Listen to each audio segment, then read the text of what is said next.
The great warships of the Solari glowed with blue fire as they moved through the darkness of space. On the command deck of the flagship Eternal Light Commander Ellis watched the enemy ships on the main screen. The dark vessels of the Void Dominion formed a line against the stars. It was a sight he had seen hundreds of times before. "They're using the same formation as last time," said Officer Reed, who stood at Ellis's side. 800 years of war, and they still don't learn." Ellis shook his head. "We don't learn either. Here we are, fighting the same battle over the same empty planet." This was how it had been for centuries.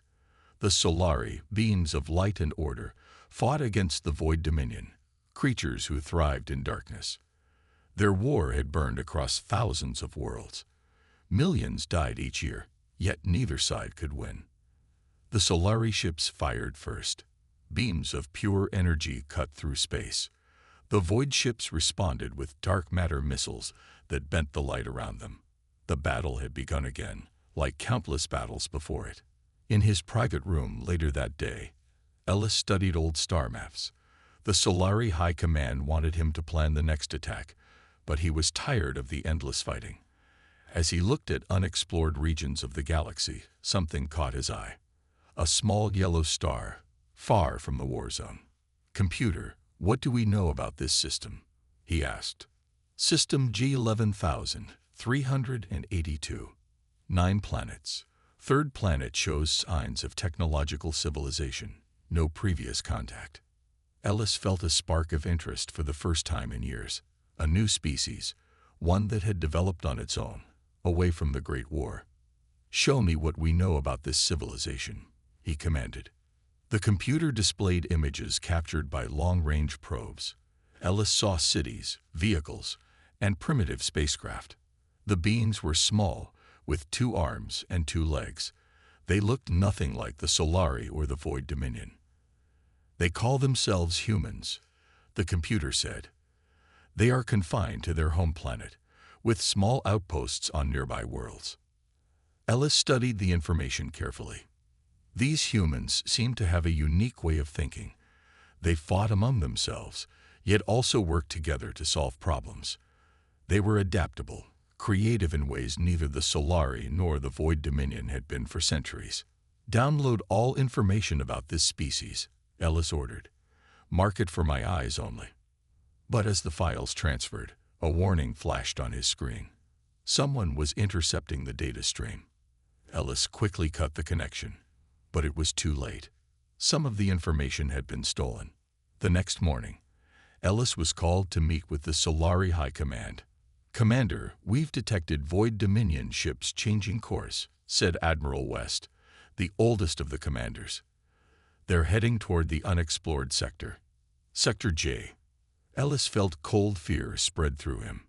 "They know about the humans." "What humans?" asked the Admiral. Ellis quickly explained his discovery. When he finished, the room was silent.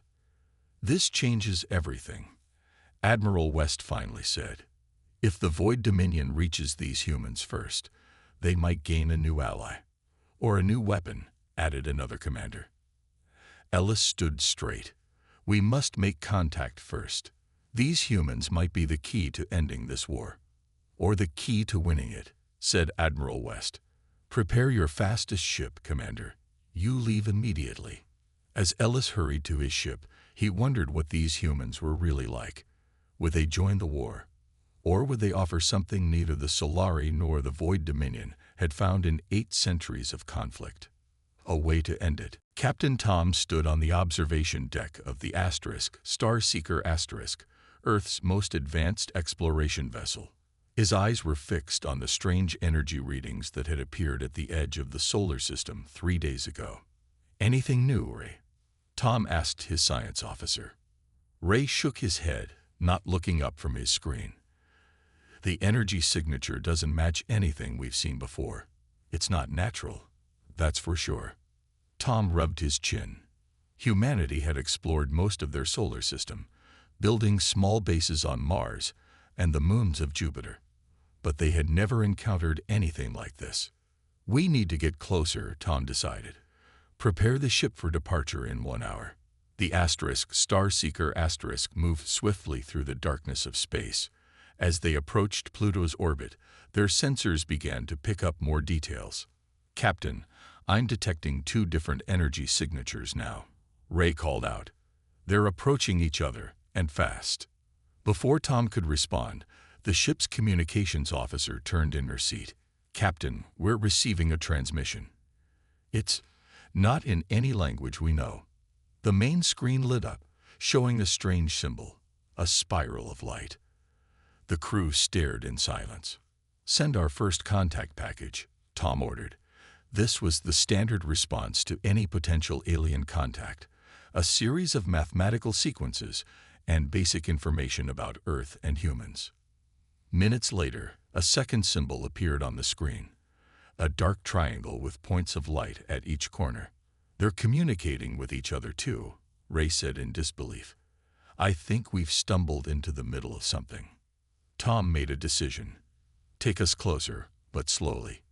Weapons on standby, but not active." As the Starseeker moved forward, two massive ships suddenly appeared, dropping out of what looked like tiers in space itself. One glowed with blue light, its hull smooth and elegant. The other was dark, with sharp angles and pulsing red lights along its sides. "My God," whispered Tom. Both ships were at least 20 times the size of the Starseeker. The two alien vessels seemed to freeze when they detected the human ship. For a moment, everything was still. "Captain," said the communications officer, "both ships are sending new transmissions. Our computers are beginning to translate. They're both asking who we are, and if we're allied with the other ship." Tom took a deep breath. This was first contact with not one, but two alien species, and they seemed to know each other. "Tell them we are humans from Earth.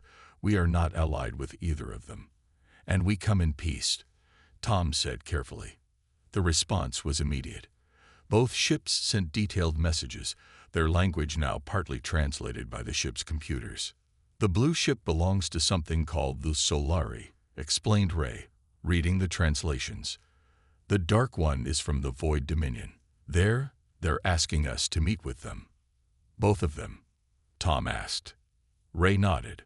"Both are requesting we allow representatives to board our ship, or that we send representatives to theirs. They each seem very concerned about us meeting with the other first." Tom thought quickly. This had to be handled carefully. Two advanced alien civilizations, both seemingly desperate to talk to humans before the other could. "Send this message to both ships," Tom said finally. "We invite one representative from each of your peoples to board our vessel for peaceful talks. We will then consider your request to visit Earth for more formal discussions." As the message was sent, Tom looked out at the two massive warships. Something told him that humanity had just been pulled into something much bigger than they could imagine. "Ready the meeting room," he told his crew, "and let's hope we're making the right choice." In the darkness of space, the three ships hung motionless, while two ancient enemies prepared to meet with humans for the first time. The meeting room on Earth was quiet as the two alien representatives studied each other from opposite sides of the large round table. The Solari diplomat, who called himself Lux, was tall and slender with skin that seemed to glow softly from within. The Void Dominion representative, Nox, was shorter, with dark gray skin and eyes that reflected light like a cat's. Between them sat James, Earth's top military advisor, who watched the aliens with careful interest. "For 800 years, the Void Dominion has sought to destroy all that is good in the galaxy," Lux said, his voice musical and light.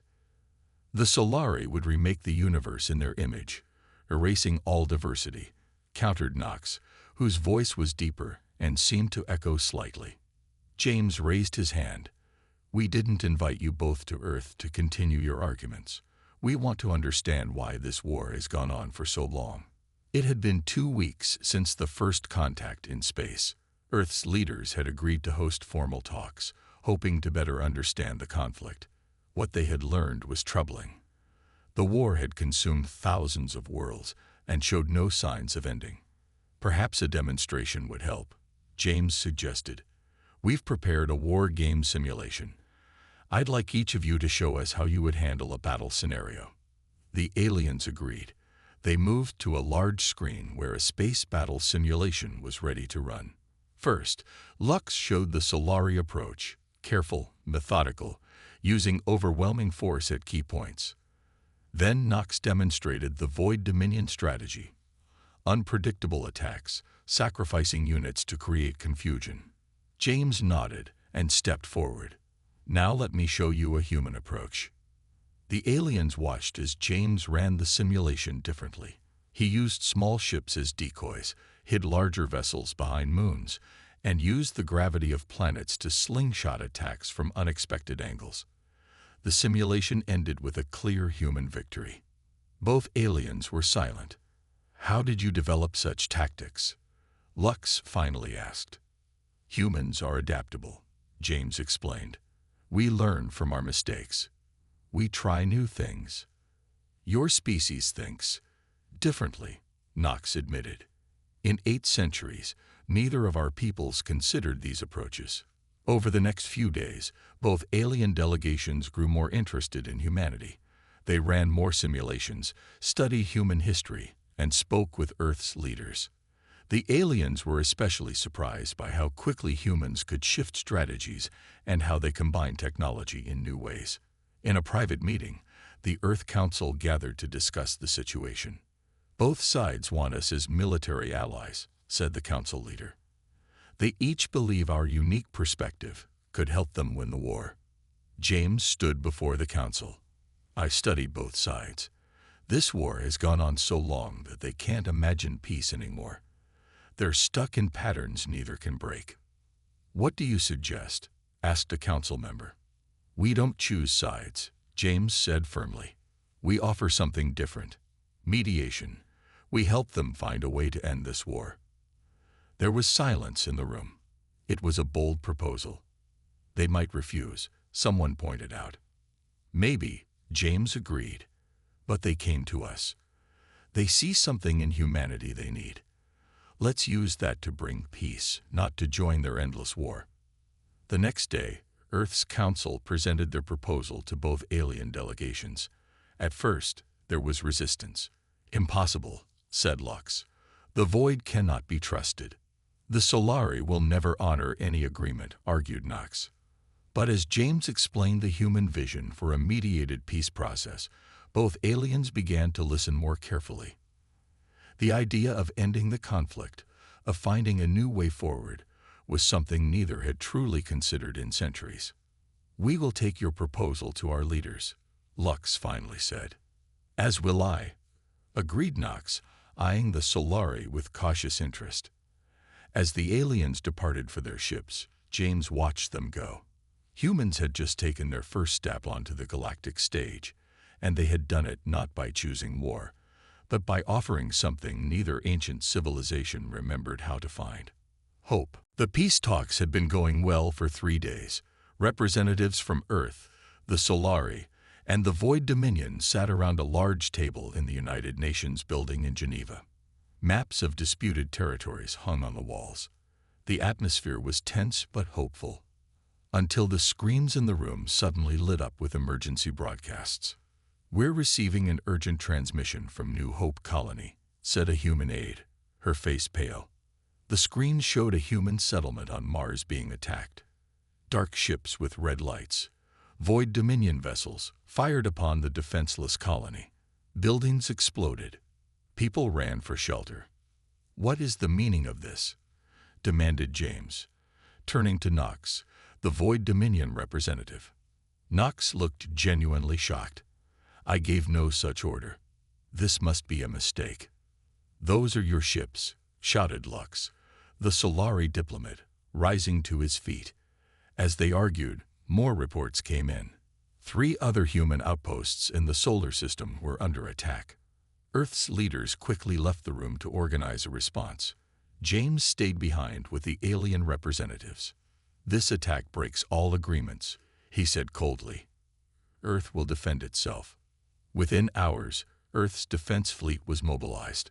Though small compared to the alien armadas, The human ships moved with purpose toward Mars. Captain Anna, commander of the Earth vessel Swift Justice led the counterattack. She had studied the alien fighting styles during the war games and knew what to expect.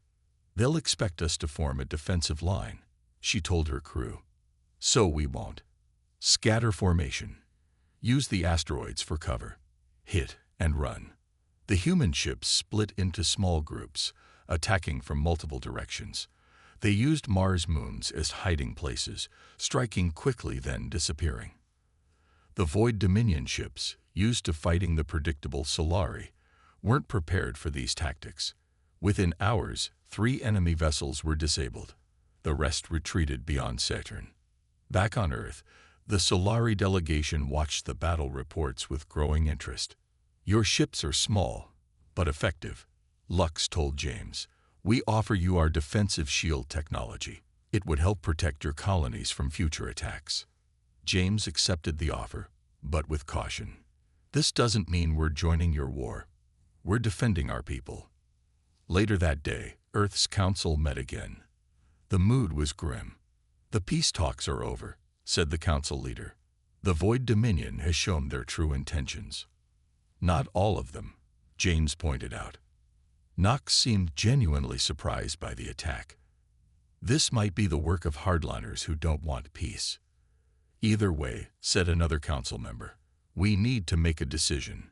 Do we stay neutral or do we fight?" The room was silent for a long moment.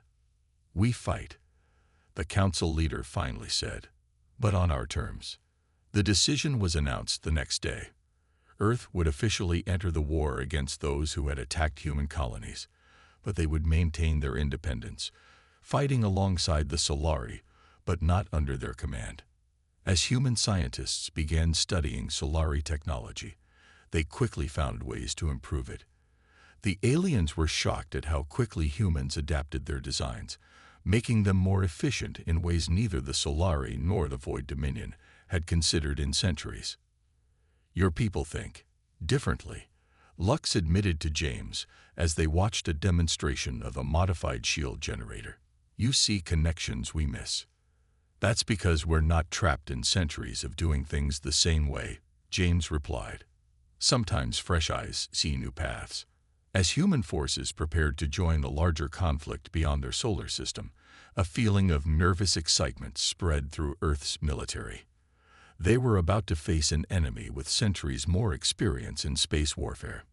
But that enemy had never faced humans before, and that would make all the difference. General Mark stood on the bridge of the Solari flagship Eternal Light watching as the combined fleet prepared for battle.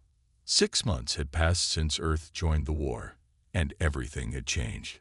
"Your battle plan is unusual," said Commander Ellis, the Solari officer who had first discovered humans. "The Void Dominion will expect us to attack their main force." "That's exactly why we won't," Mark replied with a small smile. "We'll strike their supply bases instead." This was the human way of war. Don't fight the enemy where they are strongest. Find their weakness. Be unpredictable. Take risks when necessary. The Solari had fought the same way for centuries. Direct attacks, overwhelming force. The Void Dominion had their own patterns too. Both sides could predict what the other would do. But humans were different. When the attack began, the Void Dominion ships moved to defend their main battle group. But the human-led forces weren't there. Instead, they struck 3 supply stations simultaneously. Without supplies, a quarter of the enemy fleet would be stranded. "They're sending ships to defend the stations," reported a Solari officer. "Just as we expected," Mark said. "Now for Phase 2. A second group of ships, hidden behind a small moon, suddenly attacked the weakened enemy main force. The Void Dominion commanders, caught by surprise, scrambled to respond. This was the 3rd major victory for the human Solari alliance in 2 months. The war was changing. Later, in the planning room, Solari officers gathered around Mark as he explained his next strategy. "Small teams will infiltrate their communication hubs," he said, pointing to a map. "We don't need to destroy them. Just disrupt them for a few hours. A Solari officer shook his head. This is not how war is fought. Maybe that's why your war has lasted 800 years, Mark replied. You both follow the same rules. We don't. The Solari were learning that humans had different ideas about warfare. Humans used deception, surprise, and unconventional tactics. They took calculated risks. They adapted quickly when plans failed. Word of human fighting methods spread through both empires. Some Void Dominion troops began to fear facing human-led forces. Others were curious about these strange new beings who fought so differently. 1 month later, a major Void Dominion base fell to a surprise attack. The human ships had approached from the direction of a nearby star, using its light to hide their approach. No one had ever tried such a dangerous maneuver before. The humans are changing everything, said a Void Dominion general to his leaders. They don't fight like the Solari. They're unpredictable. They're just one small species, replied another. They cannot change the balance of power. But they were wrong. As more human officers joined the war, bringing new ideas and tactics, the Void Dominion began losing ground for the first time in centuries. The Solari were changing too. Young officers began adopting human tactics. They questioned old strategies. They took more initiative in battle. Your people learned quickly, Mark told Ellis as they watched a group of Solari pilots training with human instructors. We had forgotten how, Ellis admitted. After fighting the same enemy the same way for so long, we stopped looking for new ideas. As news of more victories reached Void Dominion worlds, their leadership began to argue among themselves. Some wanted to find new ways to fight. Others insisted on following tradition. The empire that had stood united for centuries was beginning to crack. Humanity had entered the fight less than a year ago. But already, the centuries-old war was transforming in ways neither side could have imagined. And this was only the beginning. Ambassador Lisa sat alone in her office on the space station Unity *, reading the message for the third time. It had come through secret channels, encoded in a way that only her team could understand. We wish to speak. Not all of the Void Dominion wants this war. Meet us at the coordinates below. It was signed by someone calling themselves the Reformers. Lisa had been Earth's lead diplomat since the war began. She'd seen the destruction firsthand. Worlds burned, millions killed. Could this be a trap? Possibly. But what if it wasn't? She made her decision and called for her aid. Prepare a small ship. Tell no one where we're going. 3 days later, Lisa's ship arrived at the meeting point, an abandoned mining station orbiting a dead planet. Waiting for her was a Void Dominion cruiser, smaller than their usual warships. Inside the station, Lisa met with 3 representatives from what they called the Reform Movement, a growing faction within the Void Dominion that opposed the war. Why fight over resources that no longer exist? Asked their leader, who called himself Mac. This war began over mining rights to planets that were stripped bare centuries ago. If that's true, why has it continued? Lisa asked. Pride. Hatred. Momentum, Mac replied. Our leaders and the Solari leaders don't know how to stop. They've forgotten why they started fighting. Over the next few hours, Mac explained how a growing number of worlds within the Void Dominion wanted peace. They saw how humans fought differently and wondered if humans might think differently about peace too. We want to negotiate separately, Mac said, without the hardliners who sabotaged the first peace talks. Lisa was cautious but hopeful. I'll bring this to Earth's Council. Meanwhile, far from the diplomatic meetings, Intelligence Officer Rob was investigating something strange. Analyzing data from captured Void Dominion ships, he had found odd energy readings during major battles. Energy that neither side was producing. It's like something else is there, watching, he told Captain Tom, who had been promoted after first contact. Something that appears only when the fighting is heaviest. Together, they began gathering more data, comparing readings from different battles. A pattern emerged. When the fighting was most intense, when the most energy weapons were fired, these strange readings grew stronger. Whatever it is, It feeds on the energy released during battles, Rob concluded. It's almost as if something wants the war to continue, Tom finished. Something that benefits from it. They took their findings to James, now Earth's top military commander. When combined with the information from Lisa's secret meetings, a disturbing picture began to form. Both sides claim they're fighting for resources or territory, James said, but those reasons no longer make sense. What if something else has been manipulating both sides? Further investigation revealed mentions in ancient records of beings called the Harbingers, said to appear during times of great conflict. Most dismissed them as myths, but the energy readings matched the descriptions perfectly. Rob discovered the truth in a heavily encrypted file. The Harbingers were ancient AI constructs, created millennia ago by a now extinct race. They fed on the energy released during large-scale conflicts. They had been secretly influencing both the Solari and Void Dominion for centuries, ensuring the war continued. When Lisa returned from her secret meeting, she found Earth's leaders gathered with James, Rob, and Tom. "We've made contact with Void Dominion reformers," she told them. "They want peace." "We need more than peace now," James replied grimly. "We need an alliance, with them and with the Solari. We've discovered who the real enemy is." For the first time in 800 years, representatives from all three sides, humans, Solari, and Void Dominion reformers, gathered in secret. Together, they began planning how to end not just the war between them, but the influence of the beings who had manipulated them all. The real battle was about to begin. The combined fleet moved silently through deep space. 300 ships from Earth, the Solari Empire, and the Void Dominion reform movement flew together toward a destination that had been hidden for thousands of years. On the bridge of the lead ship, Captain Tom watched the stars with a mixture of determination and fear. Beside him stood Commander Ellis of the Solari and Mac from the Void Dominion. "The Harbinger control world should be just ahead," said Rob, who had discovered the truth about the ancient AI beings. "Our sensors will detect it soon."